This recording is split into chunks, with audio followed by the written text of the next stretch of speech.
अब next exercise start करने से पहले उसका बेसिक यानी सेक्शन फार्मूला है। तो क्वेश्चन क्या है इसका, prove that the coordinate of the point P x y, यानी P के कोऑर्डिनेट क्या है x और y, which divides the line segment joining the points A x1 y1, A के कोऑर्डिनेट है x1 y1 and B x2 y2 और B के coordinate है x2 y2 in the ratio m1:m2। हमें क्या दिया है कि एक पॉइंट है P जिसके कोऑर्डिनेट एक्स वाई है, वो A और B को अगर हम ज्वाइन करते हैं, उसको अगर वो डिवाइड करें m1 m2 रेशो में, तो वो किसके इक्वल आने चाहिए, P के coordinate m1 x2 plus m2 x1 upon m1 plus m2, और सेकंड आना चाहिए y की value m1 y2 plus m2 y1 upon m1 plus m2। ये x की वैल्यू आनी चाहिए, ये y। अब पहले फिगर, उसके बाद आपको बताता हूँ कैसे इसको प्रूव करना है। अब हमें गिवन क्या दिया है, ए बी, ए और बी को अगर हम ज्वाइन कर रहे हैं, ए के कोऑर्डिनेट दिए x1 y1 और बी के कोऑर्डिनेट है x2 y2। P point A B को डिवाइड कर रहा है इसमें m1 m2 रेशो में, ये गिवन दी है। ए पी m1 है, पी बी m2 है। तो मैंने क्या लिखा है, पी जो है वो xy इसके कोऑर्डिनेट है, B the point which divides the line segment joining the points A x1 y1 and B x2 y2 in the ratio m1:m2। ये आपको गिवन दिया हुआ है। तो प्रूव क्या करना था, x की value m1 x2 plus m2 x1 upon m1 plus m2 और y की वैल्यू ये आनी चाहिए m1 y2 plus m2 y1 upon m1 plus m2। तो उसके लिए हमने क्या किया, ये प्रूव करने के लिए ये x एक्सिस है, ये y एक्सिस है, A से भी परपेंडिकुलर ड्रा किया और P से भी और थर्ड B से भी। तो draw perpendiculars AQ, PR and BS on x axis. तो क्या लिखा हुआ है मैंने, तो पहले मैंने बताया आपको PA की वैल्यू क्या है m1 और PB की वैल्यू क्या है m2। तो draw AQ, PR and BS perpendicular to x axis. ये तीन हमने परपेंडिकुलर ड्रा किए किस पर, x एक्सिस पर, ये AQ, PR और BS। और साथ में AC वो PR पर किया और PD BS पर। Also draw AC perpendicular to PR and PD perpendicular to BS।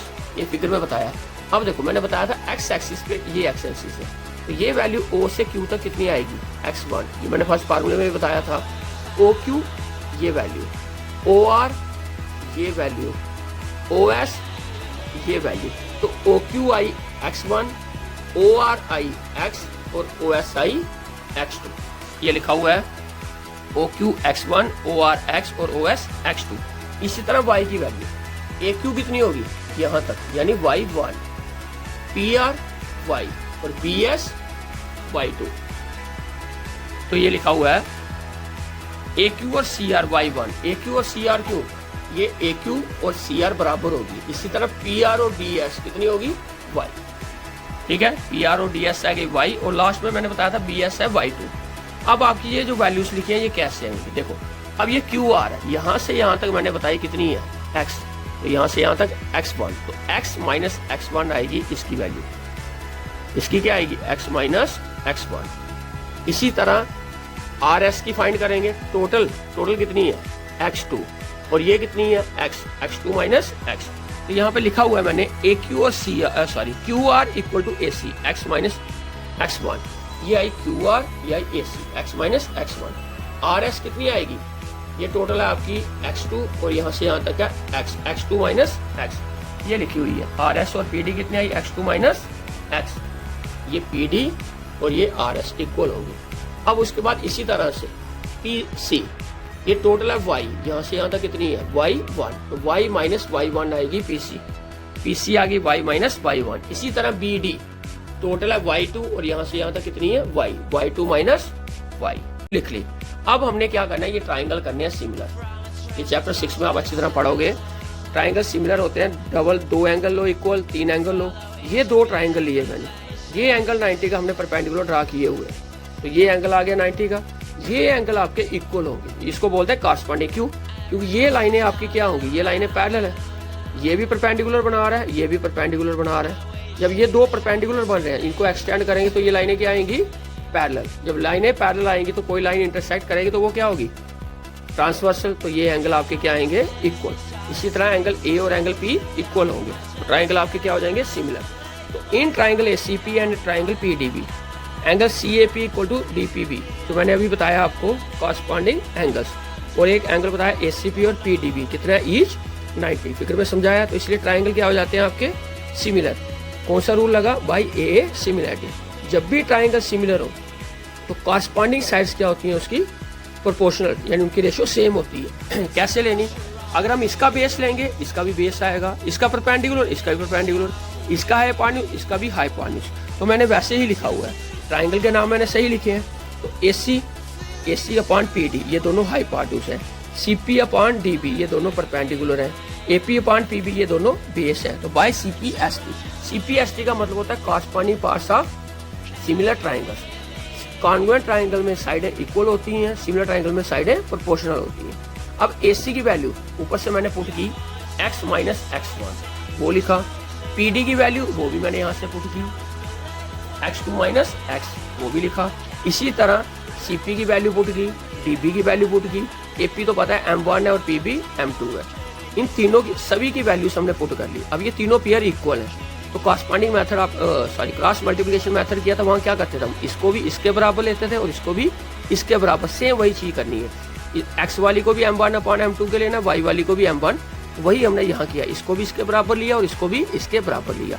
अब हमने की cross multiply, M2 into x M2x, M2 into x1 M2 x1, M1 into x2 M1 x2, M1 into x M1 x। Same इसी तरह भी हमने यहाँ पे cross multiply किया, ठीक है।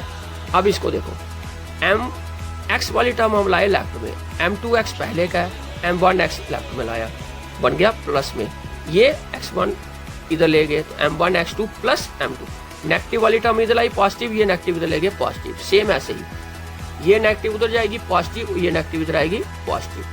अब यहाँ पे हमारी x वाली टर्म लेफ्ट साइड है, इधर y वाली टर्म लेफ्ट साइड है, तो इधर से हमने x कॉमन निकाला, क्या बचा M2 प्लस M1, इधर आपका M1 x2 plus M2 x1। इसी तरह यहाँ y कॉमन निकाला तो क्या बचा M2 प्लस M1, इधर क्या है सेम वैसे ही रखा हमने। अब x इक्वल टू, जब ये टर्म हम इधर ले जाएंगे तो क्या हो जाएगा डिवाइड में, तो M1 x2 plus M2 x1 upon M2 plus M1। Same ऐसे ये वाली इधर ले जाएंगे तो क्या हो जाएगा डिवाइड में। अब x की वैल्यू हमारी आ गई M1 x2 plus M2 x1, इसको हमने सीधा करके लिख दिया M1 प्लस M2। सेम ऐसे ही इधर भी राइट साइड में हमने क्या किया, जो डिवाइड में है M1 y2 plus M2 y1, divide में हमने सीधा करके लिख दिया M1 प्लस M2। तो x की वैल्यू और y की वैल्यू जो चाहिए थे वही आ गई, इसी को बोलते हैं सेक्शन फार्मूला। x की वैल्यू क्या होती है M1 x2 plus M2 x1 upon M1 plus M2, और y की वैल्यू क्या होती है M1 y2 plus M2 y1 upon M1 plus M2।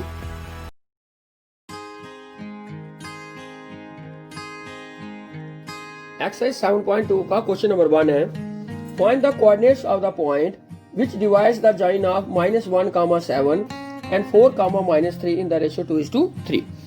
अब हमें क्या दिया हुआ है कि जो पॉइंट डिवाइड कर रहा है वो किस रेशियो में डिवाइड कर रहा है, 2:3 में। किसको डिवाइड कर रहा है, ए और बी को। अब ए के कोऑर्डिनेट हमें गिवन दिए हैं -1, 7, बी के कोऑर्डिनेट दिए हैं 4, -3। हमने किसके कोऑर्डिनेट फाइंड करने हैं, पी के। ये हमें फाइंड करना है कि उस पॉइंट के कोऑर्डिनेट फाइंड करो जो ए और बी को ज्वाइन करके डिवाइड कर रहा है 2:3 में। तो पी के कोऑर्डिनेट हमें क्या रखे, x, y। ए के कोऑर्डिनेट -1, 7 जो x1 y1 होगा, बी के कोऑर्डिनेट है 4, -3 जो x2 y2 होगा, और रेशियो 2:3 दिया है, यानी M1 M2 गिवन दिया है। अब let p x, y be the point which divides the join of a and b। a है -1, 7, b है 4, -3 इन द रेशियो 2:3। तो हमने क्या यूज किया, बाय सेक्शन फार्मूला, यानी x equal to M1 x2 plus M2 x1 upon M1 plus M2 and y equal to M1 y2 plus M2 y1 upon M1 plus M2। हम इनको एक साथ भी लिख सकते हैं। अब x इक्वल टू M1 मैंने यह मेंशन करके दिया भी हुआ है, बताया भी हुआ है, x M1 है 2, M2 3, x1 -1, y1 7, xy find करना है, और x2 y2 गिवन दिया 4 और -3। अब M1 2 है, x2 इंटू 4 प्लस M2 क्या था 3 into x1 -1 upon M1 plus M2 यानी 2 plus 3 and y equal to, y की वैल्यू फाइंड करनी है M1 y2। m1 क्या बताया मैंने 2, y2 क्या था -3, 2 इंटू -3 प्लस m2 क्या है 3 इंटू y1 क्या है 7, यानी 3 into 7 upon 2 plus 3 m1 plus m2। तो यहाँ पे मल्टीप्लाई करके आया 2 4 जा 8, 3 इंटू -1 -3, 2 और 3 कितना हो गया 5। तो y की वैल्यू क्या आई 2 3 जा -6, 3 7 जा +21 अपॉन 2 और 3 आ गए 5। तो 8 में से 3 गया 5 अपॉन 5, काट के क्या आया x की वैल्यू 1। इधर 21 में से -6 किया 15, 15 अपॉन 5 काट के क्या आया 3, तो y की वैल्यू आई 3, x आया 1, y आया 3। तो 1,3 इज द रिक्वायर्ड पॉइंट, यही आपका पॉइंट होगा p की वैल्यू, यानी p के कोऑर्डिनेट्स क्या होंगे 1,3। अब क्वेश्चन नंबर 2 है find the coordinates of the points of trisection of the line segment joining 4, -1 and -2, -3। हमने क्या करना है, यहाँ पे 2 पॉइंट हमें गिवन दिए, अगर हम उनको ज्वाइन करें हमने उन पॉइंट के कोऑर्डिनेट फाइंड करने हैं जो गिवन पॉइंटों को ज्वाइन करके 3 बराबर हिस्सों में बांट रहे हैं। तो हमने क्या लेट किया, P और Q 2 पॉइंट हैं जो A और B को ज्वाइन करने पर 3 इक्वल पार्ट्स में डिवाइड करें। ट्राइसेक्ट का मतलब होता है 3 इक्वल पार्ट्स। तो मैंने लिखा let P x, y and Q x dash y dash be the points of trisection of AB। ये 2 पॉइंट हमने लिए जो AB को 3 इक्वल पार्ट्स में डिवाइड करें, यानी AP equal to PQ equal to QB। AP, PQ और QB क्या है बराबर है, यानी तीनों बराबर पार्ट्स है। तो 1 1 1 ये इनकी रेशो होगी। तो A के कोऑर्डिनेट गिवन है, B के कोऑर्डिनेट गिवन है, P और Q के कोऑर्डिनेट फाइंड करने हैं। पहले P पॉइंट देखें तो ये एक हिस्सा है और P से B तक 2 हिस्से है। Q देखें तो पहले 2 हिस्से हैं फिर एक हिस्सा है। तो इसलिए मैंने क्या लिखा, therefore P divides AB in the ratio 1:2 and Q divides AB in the ratio 2:1। पहले हम P के कोऑर्डिनेट फाइंड करेंगे। AP एक हिस्सा है, PB 2 हिस्से है। A के कोऑर्डिनेट पता है, B के कोऑर्डिनेट मालूम है और P के कोऑर्डिनेट फाइंड करने हैं। तो कैसे फाइंड करेंगे, जैसे हमने क्वेश्चन नंबर फर्स्ट किया बाय सेक्शन फार्मूला। ये आ जाएगा x1 y1, ये x2 y2 और ये xy की वैल्यू फाइंड करनी है। तो bye section formula coordinates of point P, formula लिखा m1 x2 plus m2 x1 upon m1 plus m2 और m1 y2 plus m2 y1 upon m1 plus m2। आप इनको अलग अलग भी लिख सकते हो, एक साथ भी लिख सकते हो। अब m1 x2, m1 की वैल्यू है 1 और m2 की वैल्यू है 2।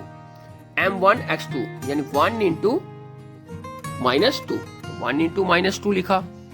m2 2 है इंटू x1 क्या है 4, x1 y1 है तो 2 into 4 upon m1 plus m2 यानी 1 plus 2। Second m1 y2, m1 क्या है 1, y2 क्या है -3, 1 इंटू -3। फिर m2 y1 2 into -1 upon m1 plus m2 यानी 1 प्लस 2।